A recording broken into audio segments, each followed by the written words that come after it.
Miandrandranao, nangataka aminao, miantana taminao aho mazanaka anay. Koa inongy mivavakay tompo. Nangataka aminao ho an'ny ity fiangonanao ity.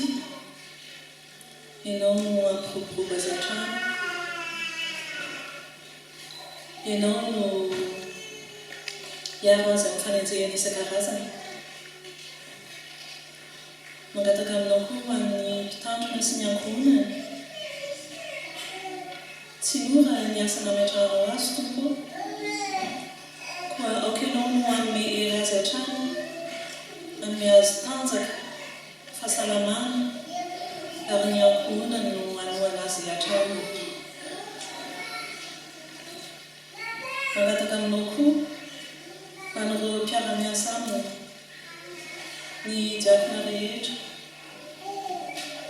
Ahomenao toy izany koa hery, tanjaka, fahasalamana, ary indrindrindrindra fahazotoana hatrany manompo anao. Dia mbola mangataka aminao koa izahay ho an'ny sampana rehetra misy eto amin'ny fiangonanao. Ianao mampiroborobo izany sampana izany, ary mba hilofatra ny izy ireo amin'ny fianarana ny teninao sy fanaparitahana izany. Dia mbola mangataka koa tompo ho amin'ny tokantrano tsirairay avy. Aoka samy hatehatra aminao avokoa. Ianao no hamaha izay olana rehetra misy. Ary tompo, izay fikasanay rehetra dia apetraka eo am-pelantananao avokoa.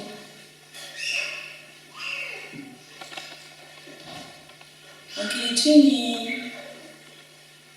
angina kely vetivety ao mba ahafahanao mihaino izay ao am-pon'ny tsirairay avy tompo.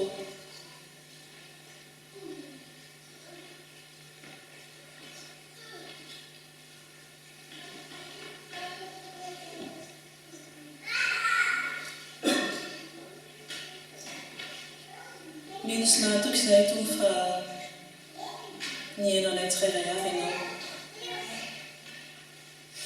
Ary mbola be dia be ny zavatra tianay angatahana.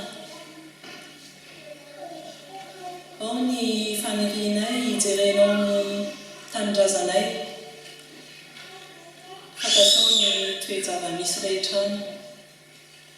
Ianao hanome fahendrena ny mpitondra sy ny manam-pahefana isan-karazany. Ary mba tsy hatehatra amin'ny heriny fotsiny izy ireo tompo fa hiatehatra aminao indrindrindrindra. Mba hamelona izao vavaka izao tompo dia nofarananay amin'ny vavaka tsara indrindra nampianaranao izany.